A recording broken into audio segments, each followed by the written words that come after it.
दोस्तों, स्वागत है हमारे YouTube चैनल हम ज्ञानी बुद्धा पर। दोस्तों, हम सबको अपने कर्मों का फल एक न एक दिन हम सबको जरूर मिलता ही है।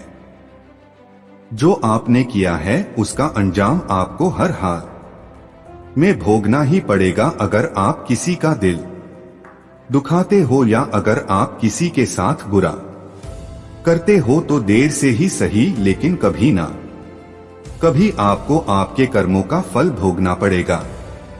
आइए इस बात को हम एक कहानी की मदद से समझने की कोशिश करते हैं। गौतम बुद्ध हर दिन की तरह उस दिन भी सभा कर रहे थे। तब तक एक शिष्य ने उनसे पूछा कि गौतम बुद्ध, कर्मों का फल कैसे मिलता है? कृपया इस बारे में आप मुझे समझाएं। गौतम बुद्ध कहते हैं, एक समय की बात ही राम और श्याम नाम के एक गांव में दो भाई रहते थे। श्याम अक्सर राम को देखकर जलता था, क्योंकि राम स्वभाव से बहुत अच्छा था, लेकिन श्याम का स्वभाव ऐसा नहीं था। उसके दिल में दूसरों के लिए कोई दया नहीं थी। वह हमेशा दूसरों का अनादर करता और उन्हें नुकसान पहुंचाता रहता था।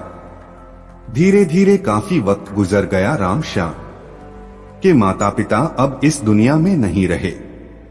राम ने खूब अच्छे से उनका अंतिम संस्कार किया और गांव वालों को भोजन के लिए आमंत्रित किया और ब्राह्मणों को दान दक्षिणा देकर उनको विदा किया। वह हर साल माँ बाप की बरसी के लिए राम हर साल पंडितों को दान देता और भोजन कराता, लेकिन श्याम को यह बात पसंद नहीं। वह उसे अभी भी देखकर जलता। अगले साल राम ने राजा को बुलाया और राजा के सामने पूरे गांव को खाना खिलाया और दान दिया, ताकि उसके माँ बाप स्वर्ग में खुश रह सके। यह सब देखकर राजा श्याम से बोलते हैं, श्याम, तुम्हारा भाई तुम्हारे माँ बाप के लिए इतना कुछ करता है, तुम यह सब क्यों नहीं करते? क्या तुम्हें समझ नहीं है कि तुम भी अपने माँ बाप के लिए कुछ ऐसा ही करो? श्याम कुछ नहीं बोला और वहां से चला जाता है। वह इस बात को लेकर गुस्सा होता है कि आज राम की वजह से उसकी राजा ने बेइज्जती कर दी। वह अपने अपमान का बदला लेने के बारे में सोचता है और अगले दिन एक ढोंग करना शुरू करता है। नगर के सामने जोर जोर से चीखने लगता है, मेरे माँ बाप मेरे सपने में आए थे, वह स्वर्ग में खुश नहीं है। वह चाहते हैं कि कोई उन्हें वहां जाकर खाना बना के खिलाए, वह तभी खुश रहेंगे। उन्होंने मुझे सपने में कहा था, जो राम को मेरे पास भेज दो, वो उनकी बहुत सेवा करता है, वह इसके साथ बहुत खुश रहेंगे। राजा कहते हैं, यह तो अच्छी बात है, लेकिन इसके लिए तो राम को मरना पड़ेगा। राम को सब समझ आता है, यह सब कहीं ना कहीं उसको फंसाने की चाल है, लेकिन वह कहता है, चलो इसी बहाने में जरूर सेवा करके दिखाऊंगा। राम मरने को तैयार हो जाता है। वह राजा से कहता है, राजा, आप अगले दिन नदी किनारे एक नाव का बंदोबस्त कराएं। मैं नाव से कूदकर नदी में अपनी जान दे दूंगा और फिर मैं स्वर्ग में जाकर माँ बाप की सेवा करूंगा। राजा कहते हैं, ठीक है। अगले दिन यह सारे बंदोबस्त कर दिए जाएंगे। राम नदी से कूद जाता है और सारे गांव में सबको पता लग जाता है कि अब राम इस दुनिया में नहीं रहा। अब वह भी माँ बाप की सेवा करने के लिए स्वर्ग चला गया। श्याम बहुत खुश था कि उसका इकलौता भाई दुनिया में नहीं रहा। जो भी राजपाट और जमीन है, अब वह सब उसका मालिक बनेगा। धीरे धीरे काफी दिन गुजर चले। एक दिन अचानक से राजा के दरबार के बाहर अच्छा खाना बांधता है, इसलिए तुम जाओ और तुम उसे भेज दो। राजा श्याम को बुलाते हैं और सारी बात बता देते हैं कि तुम्हारे भाई ने तुम्हारे माँ बाप के लिए इतना त्याग किया है, लेकिन अब तुम्हारी बारी है। क्या तुम उनके लिए ऐसा कुछ नहीं करोगे। श्याम को अब ना चाहते हुए भी आखिर यह काम करना ही है।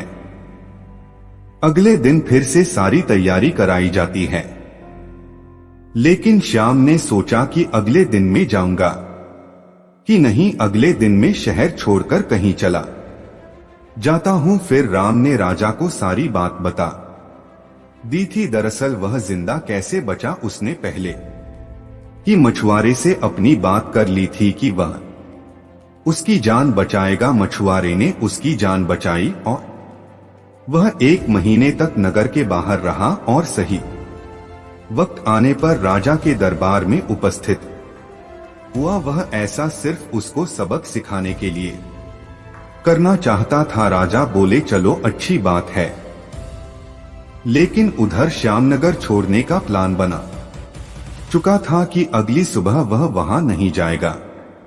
वह रात के अंधेरे में घर छोड़कर भाग लेता है। सिपाही उसे देख लेते हैं और उसे रोकते हैं। वह सिपाहियों के साथ लड़ाई करता है और एक को धक्का देकर वहीं गिरा देता है और पत्थर पर गिरने की वजह से उसे सिर में चोट लग जाती और एक सिपाही वहीं मर जाता है। आखिरकार यह सारी बात राजा को पता लग जाती है। राजा उसे माफ करने वाले थे, लेकिन वह अब और गुस्सा हो जाते हैं। फिर अगली सुबह उसे नाव से वैसे धक्का दे दिया जाता है और वह उस नदी में डूब जाता है। अब उसे अपनी गलती का बहुत अफसोस होता है कि यह सब उसने यह क्या किया। जिंदगी की आखिरी मौके पर भी वह दूसरों का बुरा ही करना चाहा और आखिर में उसे भी अपने जान से हाथ धोने पड़ा। तब गौतम बुद्ध समझाते हैं कर्मों का फल ऐसा ही होता है। बुरे इंसान को आखिरी वक्त तक सही और गलत की पहचान नहीं होती। जिंदगी ऐसे ही नहीं चलती, जिंदगी समझने की चीज है। उसने महात्मा से पूछा कर्म कैसे बनते हैं। फिर महात्मा ने बोला अच्छे कर्म के बनने से पहले हमें इस पर ध्यान देने की जरूरत है कि आखिर अच्छे कर्मों बनने का सबसे पहला पड़ाव क्या है। मनुष्य के द्वारा की जाने वाले सभी कर्म उसके विचारों से निर्मित होते हैं। हमारी सकारात्मक या नकारात्मक सोच विचारों को जन्म देती है और वही विचार कर्म बनते हैं। इस तरह सोच सकारात्मक होने पर ही अच्छे कर्मों का निर्धारण हो सकता है। उसने फिर महात्मा से पूछा पाप का फल कब मिलता है। फिर महात्मा ने बोले पाप का फल किए गए कर्म पर निर्भर करता है। यदि आपके द्वारा किए गए कार्य बुरे हैं और वह अच्छे कर्मों की तुलना में अधिक है तो इसका फल आपको अगले जन्म में भोगना पड़ेगा। यदि बुरे कर्म कम है तो इसका भुगतान आपको इसी जन्म में करना होगा। इस प्रकार यह चक्र चलता रहता है। जब तुम जिंदगी को समझते हो तब तुम खुद को समझ पाते हो। तुम तभी देखोगे कि इस दुनिया में जितने भी जीव जंतु पेड़ पौधे हैं सब तुमसे जुड़े हैं। उनकी रक्षा करना, उनके बारे में अच्छा सोचना और उनका भला करना भी तुम्हारी जिम्मेदारी ही है। जब तुम दूसरों के लिए अच्छा करते हो तो बदले में तुम्हारे लिए भी अच्छा होता है। लेकिन जब तुम किसी दूसरे का बुरा करते हो और तुम्हें लगता है कि तुम्हारे साथ बुरा नहीं होगा और हो सकता है कि शायद उस वक्त तुम्हारे साथ बुरा ना भी हो, लेकिन ऐसा कुछ नहीं। कभी ना कभी तुमको उसका हर्जाना भुगतना ही पड़ता है। इसीलिए तुम्हें यहाँ पर किसी का बुरा करने का कोई हक नहीं है। तुम्हें यहाँ पर किसी के साथ गलत व्यवहार करने का कोई हक नहीं है, क्योंकि कर्मों का फल कभी ना कभी मिलता ही है। अगर यह कहानी आपको पसंद आई है तो हमारे चैनल हम ज्ञानी बुद्धा को सब्सक्राइब करें। मिलते हैं फिर किसी नई कहानी के साथ, तब तक अपना ख्याल रखें। नमस्कार।